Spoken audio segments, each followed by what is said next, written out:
Vamos.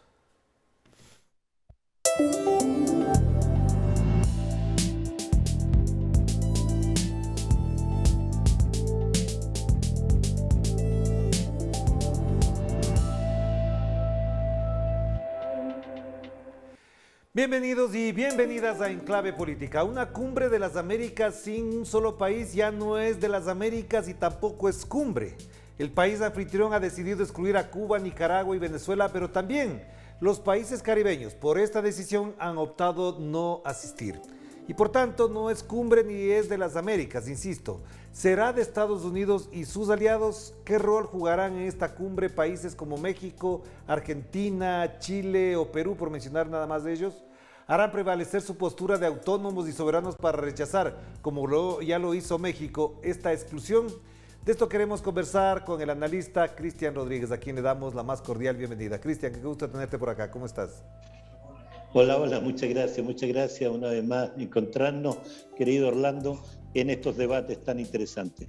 ¿Cómo entender esto que acabo de mencionar, una cumbre de las Américas sin tres países y también la solidaridad de algunos países caribeños que dicen que no irán a esa cumbre convocada por Joe Biden en Los Ángeles? Hace parte de un contexto de hostigamiento permanente, yo creo, a los países que deciden su propia autodeterminación.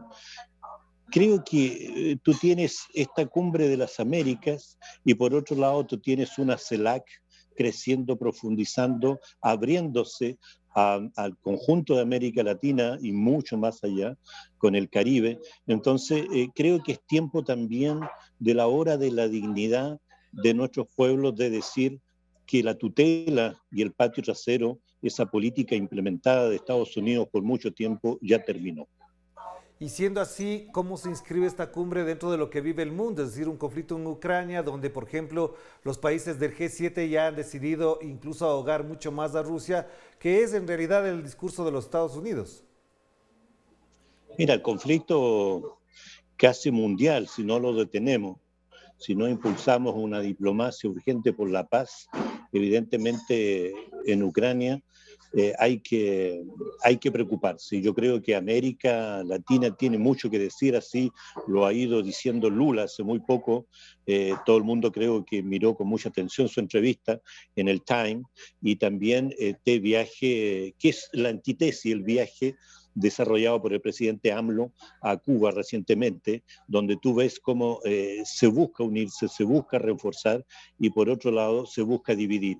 Estados Unidos tiene una pérdida de fuerza y de credibilidad y de dominio en muchos temas. Creo que no era el momento de excluir y nunca ha sido el momento de hacer política con exclusión. Entonces, eso me parece que es importante recalcarlo. Claro, Cristian, acabas de decir eso porque efectivamente yo pensaba que por ahí podríamos analizar la Cumbre de las Américas. Se percibe, se siente, por ejemplo, en Europa que la hegemonía política y su relato, el de Estados Unidos, pierde peso, pierde incidencia y por lo tanto, siendo así, ¿qué rol podría jugar América Latina? Es decir, colocarse de tú a tú con Estados Unidos, ¿es posible? Absolutamente. Yo creo que Estados Unidos desde hace bastante tiempo, pero sobre todo con la llegada de Biden, primero nos defraudó profundamente porque no ha cambiado absolutamente nada su política exterior. Yo creo que está muy basada en una estrategia de hacer mucho ruido hacia afuera, de devenir muy agresivo hacia afuera para esconder y tapar el gran problema interno que tiene el propio presidente Biden y las elecciones que se acercan pronto en interno, donde con una política exterior fatal no creo que sea muy positivo para ello.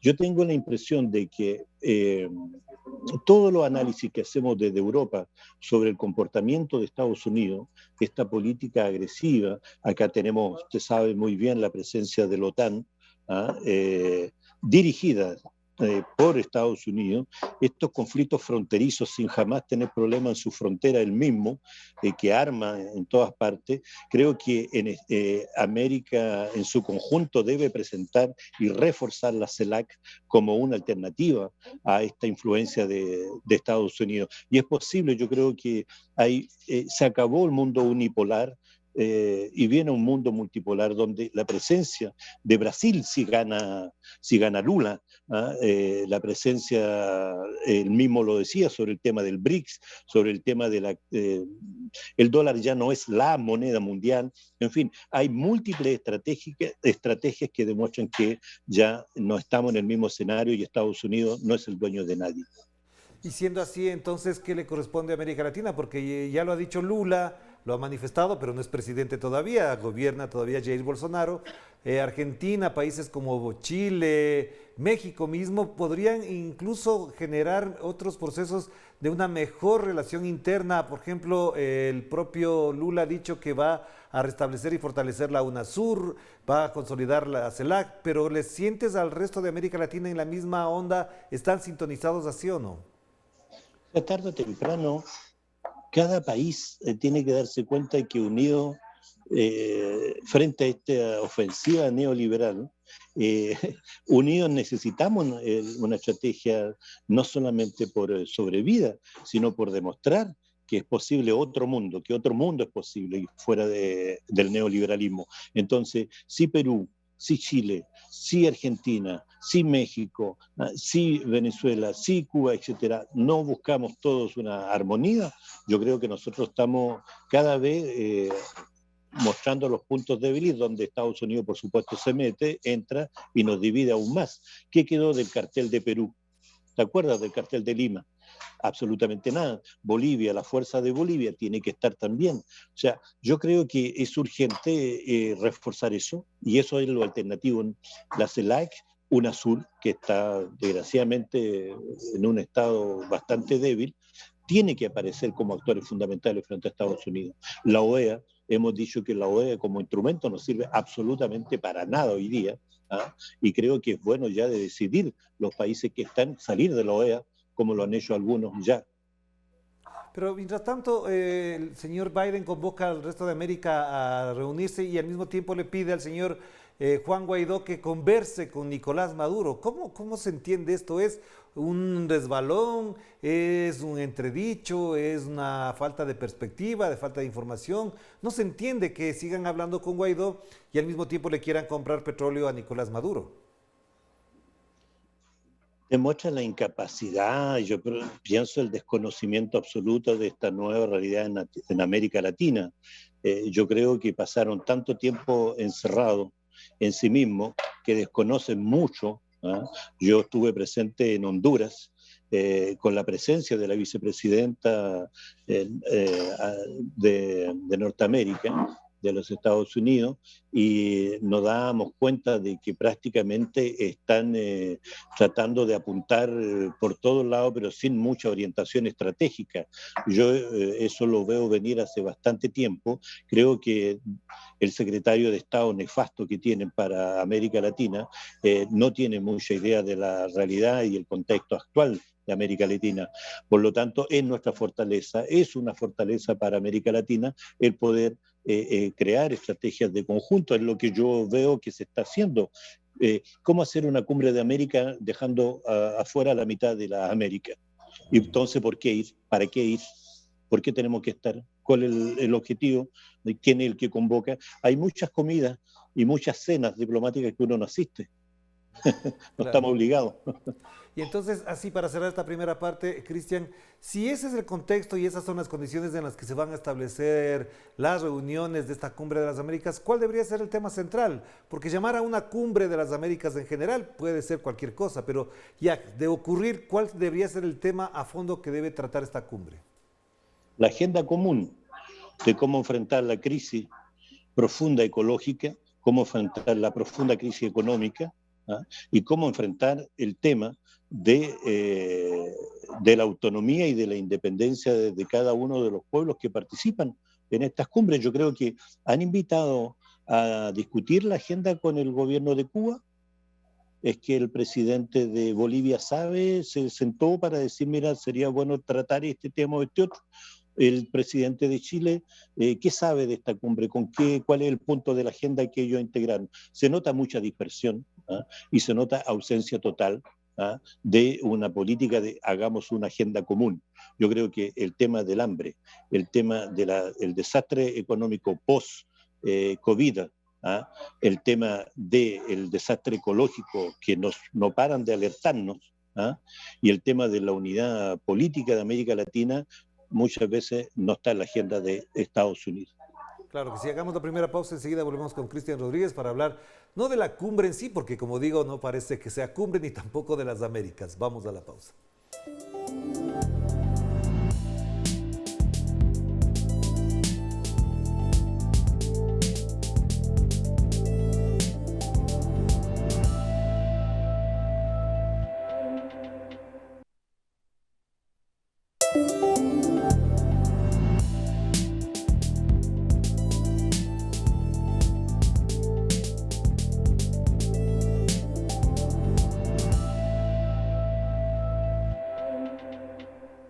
Estamos de vuelta aquí en Enclave Política y seguimos conversando con Cristian Rodríguez. Él se encuentra ya en Europa, nosotros por acá en América.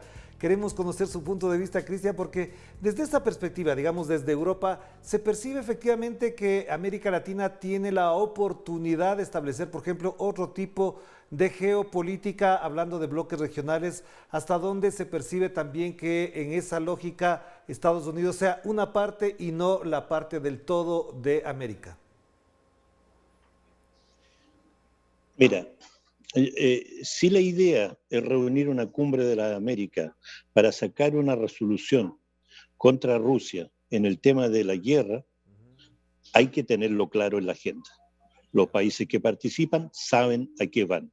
Pero si esto es solapado, yo creo que México lo ha manifestado bastante bien. México no encuentra, es lo que se ha dicho, no encuentra su lugar en esta agenda de convocatoria de la Cumbre de las Américas. Por lo tanto, si es para distribuir buenos puntos a algunos países y malos puntos a otros y dividir, yo creo que la Cumbre de las Américas es ya un fracaso. Entonces, profundamente, sí es Ucrania. El tema de Ucrania tiene 3 puntos básicos. 1, retirarse Rusia de Ucrania, desmilitarizar absolutamente Ucrania, y el retiro de la OTAN de la frontera de Ucrania y la salida de los misiles de medio alcance. Tú no puedes estar con un vecino que está instalando misiles de medio y de largo alcance diciendo quiero ser amigo tuyo. Ya, pero si entonces en ese plano se podría plantar a América Latina, ¿hasta dónde eso puede influir en la decisión de Estados Unidos? No le veo mayor sentido que Estados Unidos acoja lo que América Latina le dice, porque ya sabemos cuánto pesa para Estados Unidos lo que digan América Latina. Por lo tanto, la responsabilidad mayor es de los jefes de Estado que van a participar o no en esa cumbre. O sea, yo creo que los pueblos tenemos bastante claro quién es Estados Unidos en relación a América Latina, por lo tanto, y el Caribe. Por lo tanto, incumbe ahora a los máximos líderes de América Latina de posicionarse frente a esto. Yo creo que hay que posicionarse frente a la exclusión de Cuba, Venezuela y de los países del Caribe. O sea, si yo voy a una reunión donde hay excluidos otros y estoy hablando de la Gran América, yo creo que es una falsedad absoluta. Claro, ahora bien, en este es el panorama en el que se encuentra ahora América Latina, es decir, hoy en mayo estamos así, pero el 29 de mayo hay elecciones en Colombia y posiblemente pueda ganar Gustavo Petro, en octubre es la primera vuelta en Brasil y podría ganar Lula da Silva, hay todas las condiciones para aquello. En ese panorama, esta cumbre quedaría completamente desvirtuada si ganaran los dos, porque el bloque latinoamericano, como lo ha dicho Petro, como lo ha dicho Lula y lo han dicho otros mandatarios, tendría otro rol. ¿Crees que efectivamente después de los triunfos de ellos podría haber una cumbre realmente latinoamericana y debería plantearse en esa lógica? La urgencia está ahí. Yo creo que Brasil cambia, es gran potencia mundial. Colombia cambia, es una enorme esperanza y el término de una política neoliberal a base de sangre, de asesinato y de crímenes. O sea, yo creo que América Latina está completamente en otra posición a partir de la victoria de Lula y a partir de reforzar y la victoria de Petro. Por lo tanto, sí a una cumbre latinoamericana y en ese caso se podría invitar a Estados Unidos a que asistiera. Claro, y ahora, no quiero dejar de tocar, ¿cómo viste el discurso de Lula? Lo mencionaste hace un momento, me parece fue muy importante lo ocurrido el día viernes pasado en Brasil, tomando en cuenta dos elementos. Del uno se ve a un Lula, a pesar de su edad, a pesar de todo lo que se ha vivido en los últimos tiempos, fuerte, sólido, dinámico, activo, y por otro lado también a la población muy atenta a lo que él planteó, es decir, a propuestas muy concretas como dejar atrás el odio, la conciliación, y dijo una cosa muy fuerte, dijo, la campaña es dura, pero gobernar después de Bolsonaro va a ser mucho más duro. Absolutamente de acuerdo. Desde el punto de vista internacional, una de las cosas que más me impactaron y que más interés yo creo que tiene para todos los analistas como tú en este programa es el tema de una moneda única latinoamericana. Segundo, el reforzamiento del BRICS. ¿Ah? Que me parece que es algo estratégicamente también muy importante, ¿ah? Entre todas las grandes potencias, incluida India, donde también lo manifestó. Tercero, Lula, la fuerza que tiene, evidentemente el pueblo que lo adora, la fuerza de sus proposiciones están basadas, yo pienso, en una política extremadamente realista de que no puede continuarse con políticas neoliberales que producen fascismo. Bolsonaro es el término de una política neoliberal que experimentaron en América Latina y que como alternativa y única alternativa produce fascismo. Por lo tanto, es cierto, hay que irse con cuidado con el fascismo. Después, cuando va a gobernar, va a ser lo más difícil porque lo van a tratar de asfixiar, como lo hacen en todas partes. Pero si el contexto latinoamericano cambia, si la unidad latinoamericana prevé la fuerza que tiene eso y salen adelante con valentía frente a Estados Unidos, yo creo que justamente América Latina vuelve a retomar el escenario de liderazgo mundial en términos de alternativas políticas y de construcción de salida a esta crisis que estamos todos confrontando. Claro, pero Cristian, por ejemplo, ese planteamiento de la moneda del sur que ya en su momento lo hizo Hugo Chávez, que también se fue consolidando con algunas herramientas institucionales y técnicas con las propuestas que hizo en su momento Rafael Correa, parecería que no encanta a todos los países, pero ¿te parece que, dadas las circunstancias, a la fuerza lo van a tener que hacer? Es que la crisis es de tal manera que yo creo que aquí en la contradicción de la soberanía de cada uno de los países se da el debilitamiento general. ¿Ah? O sea, es una crisis mundial la que estamos viviendo y yo creo que no pueden ser respuestas solamente aisladas y esa moneda va a nacer porque es la experiencia también que tenemos nosotros con el tema del euro. Sin embargo, es quien dirige las políticas monetarias, quien dirige las políticas fiscales, la que determina el tema de repartición de la riqueza. Entonces, yo tengo mucha confianza que va a llegar. Los momentos políticos están en condiciones para llegar porque el escenario latinoamericano no es el mismo de hace 20 años atrás, ni el mismo de 10 después del COVID. Claro, y voy a apelar a algo que siempre repito, donde está la plata está la política, y si la plata se queda en América Latina y no aparecen los paraísos fiscales, esas guaridas fiscales, una de las medidas es que la inversión pública en América Latina sea con los recursos de América Latina y no con préstamos del Fondo Monetario o del Banco Mundial, y entonces en esa lógica cambiaría la geopolítica latinoamericana. Y tú bien tocas el tema fundamental de la deuda. ¿Qué hacer con la deuda y cuál es la determinación de la deuda? Sin duda no es el camino que tomó Argentina. ¿Ah? Por lo tanto, hay otro camino y nosotros eso lo sabemos. Lo que necesitamos son dirigentes con coraje, ¿ah?, frente a todos estos organismos y un pueblo permanentemente defendiendo su proyecto de soberanía alrededor de un proyecto democrático. Ya, y para terminar, entonces, una pregunta que es clave. Si ganara Lula y ganara Gustavo Petro, ¿crees que efectivamente se consolidan procesos para más adelante en otros países? Porque, por ejemplo, tenemos en México a Manuel López Obrador y hasta Xiomara Castro en Honduras, perdón. Y con eso, efectivamente, hay una nueva ola progresista. ¿Crees que efectivamente se apunta a profundizar el progresismo o lo que algunos sostienen? No es lo mismo de hace 10 años, de hace 20 años, y sí habrá que contar con los sectores del centro y en algunos casos como los de la derecha. Han dicho incluso planteamientos como el de propio Lula. Yo te diría que una nueva unión popular, ecológica y social es una urgencia no solamente aquí en Francia, sino también en América Latina. Lo que viene no es un tema, la socialdemocracia no tiene salida, se agotó, por lo tanto es la urgencia de buscar un nuevo proyecto. Y ese proyecto es profundamente ecológico, es profundamente popular y destinado a terminar la crisis social que estamos enfrentando. Ya, no quiero robarte más tiempo, pero la última pregunta, ¿cómo queda Mélenchon en Francia después de las elecciones? ¿Cómo queda el progresismo? Tú has estado muy activo y de cerca en ese proceso. ¿Crees que efectivamente tienen otra oportunidad para las próximas elecciones o hay todavía muchas dificultades para ello? Vamos a la tercera vuelta. La tercera vuelta es la legislativa, el 7 y el 14 de junio. Presentamos a Jean-Luc como primer ministro. Si gana la alianza de todas las fuerzas, es una muy buena noticia que te estoy dando, nos hemos unido todas las fuerzas progresistas de izquierda y ecológica bajo la UNPES, la nueva Unión Ecologista Popular y Social, y esa unidad necesita 289 diputados que lleguen a la Cámara de Diputados. Si lo logramos, nosotros imponemos la cohabitación a Macron, imponemos a Mélenchon como primer ministro. Yo mismo soy candidato por América Latina, por la segunda circunscripción de Francés del extranjero, para poder cambiar y no darle las manos libres a Macron por sus políticas neoliberales.